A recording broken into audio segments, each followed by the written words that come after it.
자, 시장 상황 좀 체크를 간단하게 해보겠습니다. 코스피가 좀 더 힘을 내면서 거의 보합권까지 올라와 있는 모습이고요. 코스닥도 조금 더 상승폭을 키워가고 있는 11시 50분 시간입니다. 자, 오늘 또 오후장과 관련된 전략 포인트 좀 자세하게 잡아보겠습니다.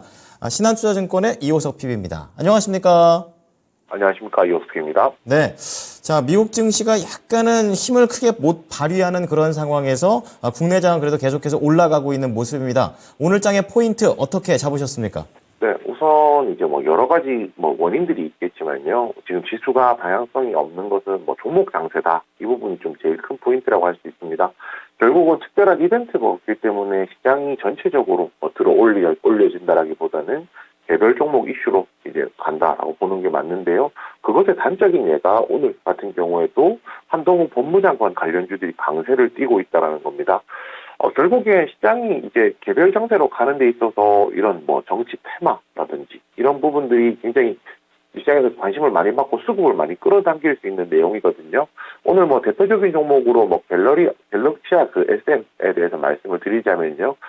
갤럭시아 SM, 갤럭시아 머니트리, 이 이제 그룹사 주들이 한동훈 장관이 이제 정책적으로 이야기하는 것이, 인구 문제를 해결하기 위해서 이민을 더 받아야 된다. 이민청을 만들어야 된다라는 내용들이 있었고, 이민청이 만들어지면 해외 송금이 많아질 거기 때문에, 거기서 갤럭시아 머니트리, 갤럭시아 SM, 이런 기업들이 할 일이 정책적으로 도움이 많아질 것이다, 도움을 받을 것이다, 라고 생각하면서, 시장에서 시세가 나온다 정도로 생각을 해주시면 될 것 같거든요. 그리고 또 이제 지금 최근 들어서 강자죠. 이제 대상홀딩스 우선주 같은 경우에도 이틀 연속으로 상한가 기준으로 3일 연속으로 나오면서 굉장히 좀 강세를 띠고 있는데요. 결국 이제 정치 테마주를 더 투자를 하셔야 됩니다라고 권장하는 내용이라고 말씀드리기보다는요. 결국에 시장에 수급이 쏠리는 곳에 이제 돈을 벌 수 있는 기회들이 있다라는 것을 저희가 이런 것들을 통해서 체크를 할 수 있다라고 말씀을 드리는 거고요.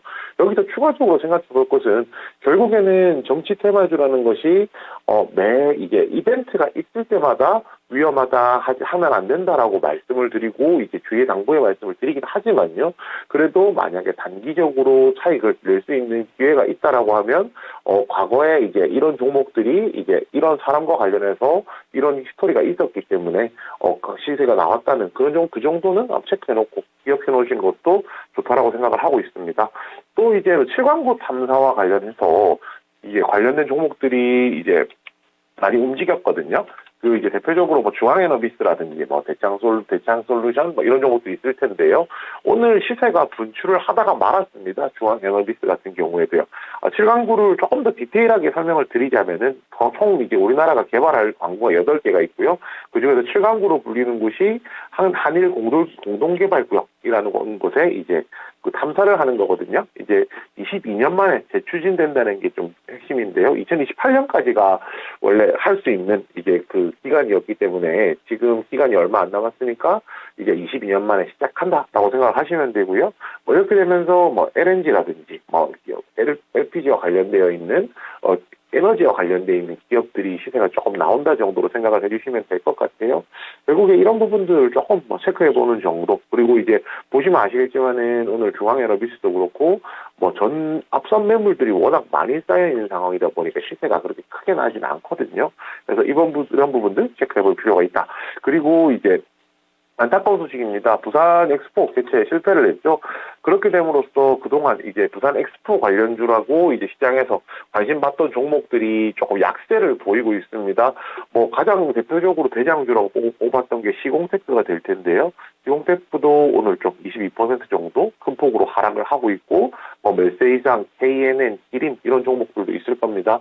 결국에 이런 기대했던 이벤트가 하나 꺼지고 난다라고 하면 그 다음 새로운 이벤트가 나올 때까지 시차가 좀 있을 것이기 때문에 이런 부분에 대해서는 앞으로 홀딩이냐 아니면 정리를 하느냐에 대한 고민이 많으실 텐데 조금 더 유의 깊게 생각하실 필요 있다는 점까지 같이 말씀드리겠습니다.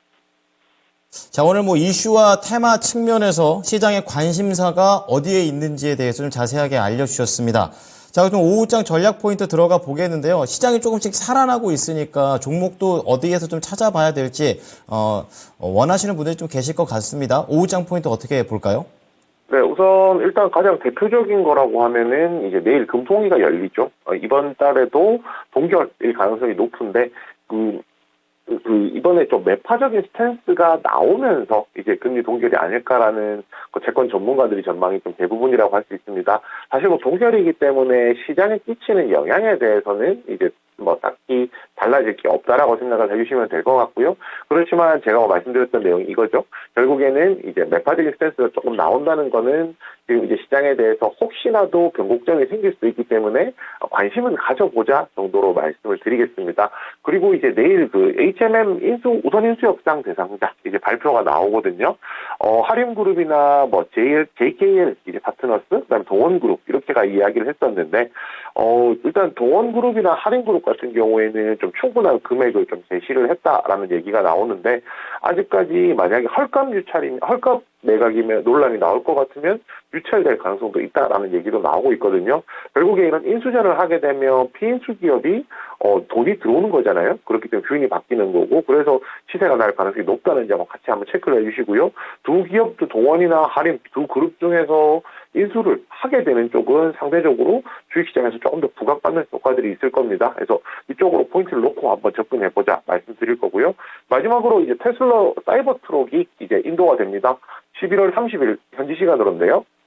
테슬라 사이버 트럭에 대한 모멘텀들이 계속 얘기가 나왔었고 최근에 이제 그 모멘텀들이 조금 부각이 되고 있었었죠. 결국에 새로운 이제 형태의 자동차가 나오고 이 차의 판매량에 따라서 또 이제 국내에서는 2차 전지 관련된 종목들도 분명히 시세를 받을 기회들이 있기 때문에 오늘 오후장에는 뭐 HMM 인수전 그리고 2차 전지 관련주 흐름에 대해서 살펴보자 이렇게 정리드리겠습니다.